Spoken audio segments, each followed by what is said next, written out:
ప్రపంచవ్యాప్తంగా life sciences, health care రంగంలో అత్యంత ప్రతిష్టాత్మకమైన 23వ ఎడిషన్ బయో ఏషియా 2026 సదస్సు నేడు అంటే ఫిబ్రవరి 17, 18 అనగా ఈరోజు మరియు రేపు హైదరాబాద్లోని మాదాపూర్ హైటెక్స్ హెచ్ఐసిసిలో ప్రారంభం కానుంది.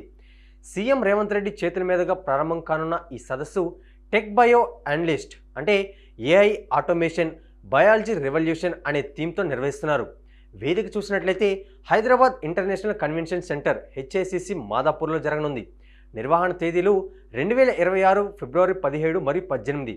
ముఖ్య ఉద్దేశం చూసినట్లయితే బయోటెక్నాలజీ, ఔషధాలు మరియు హెల్త్ కేర్ రంగాల్లో నూతన ఆవిష్కరణలు, భాగస్వామ్యాలను ప్రోత్సహించడం. అలానే ఇందులో భాగస్వామ్యులు చూసినట్లయితే 50కి పైగా దేశాల నుండి 3000 మందికి పైగా ప్రతినిధులు, పరిశ్రమల నిపుణులు, శాస్త్రవేత్తలు పాల్గొంటున్నారు. దీని ప్రత్యేకత చూసినట్లయితే global life sciences, health care రంగంలో తెలంగాణ, ముఖ్యంగా హైదరాబాద్ పాత్రను అంతర్జాతీయ స్థాయిలో ప్రదర్శించడం. హైదరాబాద్ వేదికగా ప్రతిష్టాత్మకమైన బయో ఏషియా 2026 సదస్సు ఘనంగా ప్రారంభమైంది.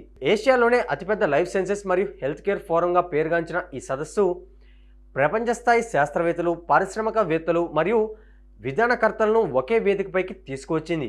ఈ సదస్సు యొక్క ప్రాముఖ్యత చూసినట్లయితే బయో ఏషియా అనేది కేవలం ఒక సమావేశం మాత్రమే కాదు, ఇది ప్రపంచ ఆరోగ్య రంగంలో వస్తున్న మార్పులను చర్చించే ఒక గ్లోబల్ ప్లాట్ఫామ్. తెలంగాణ ప్రభుత్వం గత 2 దశాబ్దాలుగా ఈ సదస్సును నిర్వహిస్తుంది. హైదరాబాద్ను ప్రపంచ వ్యాక్సిన్ రాజధానిగా మరియు లైఫ్ సైన్సెస్ హబ్గా నిలబెట్టడంలో ఈ సదస్సు కీలక పాత్ర పోషిస్తుంది. ఈ ఏడాది సదస్సులో దాదాపు 50కి పైగా దేశాల ప్రతినిధులు, వందలాది కంపెనీలు పాల్గొంటున్నాయి. ఈ ఏడాది ప్రధాన థీమ్ చూసినట్లయితే ప్రతి ఏటా ఒక ప్రత్యేకత అంశంతో సాగే ఈ సదస్సు ఈసారి డేటా, ఏఐ మరియు లైఫ్ సైన్సెస్ కలయిక అనే అంశాలపై దృష్టి సారించింది. రోగ నిర్ధారణలో ఆర్టిఫిషియల్ ఇంటెలిజెన్స్ పాత్ర, కొత్త మందుల తయారీని వేగవంతం చేయడం మరియు సామాన్యుడికి తక్కువ ధరలో వైద్యం అందించడం వంటి అంశాల చుట్టూ చర్చలు జరుగుతున్నాయి. సాంకేతికతను ఉపయోగించుకొని భవిష్యత్తులో రాబోయే మహమ్మారులను ఎలా ఎదుర్కోవాలో ఈ వేదికపై మేధావులు చర్చిస్తున్నారు. దీనికి తగిన పెట్టుబడులు చూసినట్లయితే తెలంగాణను 2030 నాటికి $100 బిలియన్ లైఫ్ సైన్సెస్ ఎకోసిస్టమ్గా మార్చాలనే లక్ష్యంతో ప్రభుత్వం ఉంది. ఈ సదస్సులో భాగంగా అనేక అంతర్జాతీయ కంపెనీలు రాష్ట్రంలో తమ పరిశోధన కేంద్రాలను R&D సెంటర్స్ ఏర్పాటు చేయడానికి ఒప్పందాలు చేసుకుంటున్నాయి. ఇది కేవలం పరిశ్రమలకే కాకుండా స్థానిక యువతకు వేల సంఖ్యలో ఉపాధి అవకాశాలను కల్పిస్తుంది. ఫార్మాసిటీ మరియు జీనోమ్ వ్యాలీ వంటి ప్రాజెక్టుల విస్తరణపై కూడా ఈ సదస్సులో కీలక ప్రకటనలు వెలువడే అవకాశం ఉంది. దీని స్టార్టప్లు చూసినట్లయితే బయో ఏషియా సదస్సులో స్టార్టప్ స్టేజ్ అనేది ఒక ప్రధాన ఆకర్షణ.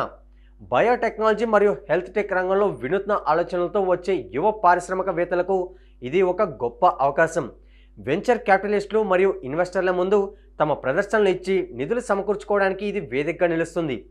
డిజిటల్ హెల్త్ సొల్యూషన్స్, ధరించగలిగే వైద్య పరికరాలు అంటే వేరబుల్ డివైజెస్ వంటి ఆవిష్కరణలు ఇక్కడ ప్రత్యేకంగా ప్రదర్శించబడుతున్నాయి.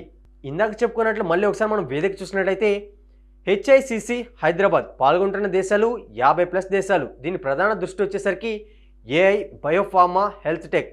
లక్ష్యం చూసుకున్నట్లయితే ఆరోగ్య రంగంలో గ్లోబల్ హబ్గా తెలంగాణను నిలపడం. ఈ సదస్సు ద్వారా హైదరాబాద్ అంతర్జాతీయ స్థాయిలో తన పట్టును మరింత బిగించుకోనుంది. ముఖ్యంగా లైఫ్ సైన్సెస్ రంగంలో నెక్స్ట్ జనరేషన్ ఆవిష్కరణలకు ఈ వేదిక సాక్ష్యంగా నిలవబోతుంది. గ్లోబల్ హబ్గా చూసుకున్నట్లయితే బయో ఏషియా సదస్సును గ్లోబల్ వేదికగా మార్చుకుంటూ లైఫ్ సైన్సెస్ రంగంలో భవిష్యత్తు సవాళ్లు మరియు అవకాశాలపై ఈ సదస్సులో చర్చిస్తారు. దీని యొక్క కీలక ప్రసంగాలు చూసినట్లయితే అమెరికాకు చెందిన యాంజన్ సీనియర్ వైస్ ప్రెసిడెంట్ మరియు chief scientific officer doctor Howard Y Chang కీలక ప్రసంగం చేయనున్నారు. Genetics, medicine and AI, next generation biologics, pharma, biotechnology మరియు డిజిటల్ హెల్త్ కేర్ వంటి కీలక అంశాలపై వివిధ దేశాల ప్రతినిధులు ప్రసంగించనున్నారు.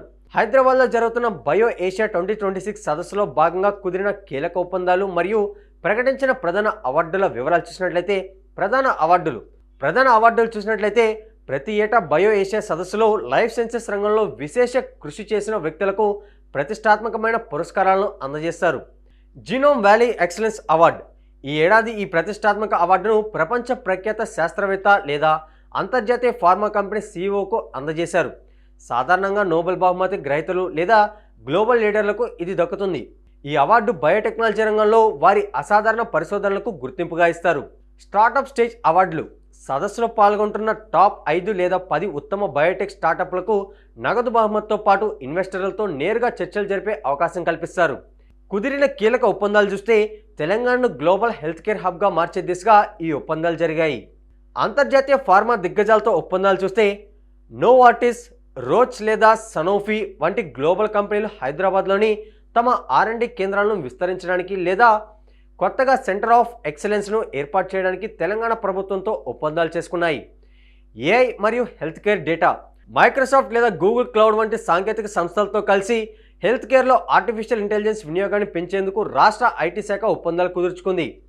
నైపుణ్యాభివృద్ధి అంటే స్కిల్ డెవలప్మెంట్ చూస్తే లైఫ్ సైన్సెస్ రంగంలో నిపుణులైన మానవ వనరులు తయారు చేసేందుకు విదేశీ విశ్వవిద్యాలయాలు మరియు స్థానిక సంస్థల మధ్య విద్యాపరమైన ఒప్పందాలు జరిగాయి. పెట్టుబడుల ప్రకటనలు చూస్తే లైఫ్ సైన్సెస్ ఫండ్, రాష్ట్ర ప్రభుత్వం మరియు ప్రైవేట్ ఇన్వెస్టర్లు కలిసి స్టార్టప్ల కోసం ప్రత్యేక నిధిని ప్రకటించే అవకాశం కూడా ఉంది. కొత్త ప్లాంట్ల ఏర్పాట్లు చూస్తే బల్క్ డ్రగ్స్ మరియు వ్యాక్సిన్ల తయారీ కోసం సుమారు 2,000 కోట్ల రూపాయల నుండి 5,000 కోట్ల రూపాయల వరకు పెట్టుబడులు వచ్చేలా వివిధ కంపెనీలు హామీ ఇచ్చాయి. డొమెస్టిక్ మరియు ఇంటర్నేషనల్ పార్ట్నర్షిప్స్ చూస్తే ముఖ్యంగా ఫ్రాన్స్, బ్రిటన్ మరియు బెల్జియం వంటి దేశాల ప్రతినిధి బృందాలతో ద్వైపాక్షిక చర్చలు జరిగాయి. ఈ దేశాల కంపెనీలు హైదరాబాద్లోని జీనోమ్ వ్యాలీ మరియు ఫార్మా సిటీలో తమ యూనిట్లను ప్రారంభించేందుకు ఆసక్తి చూపాయి.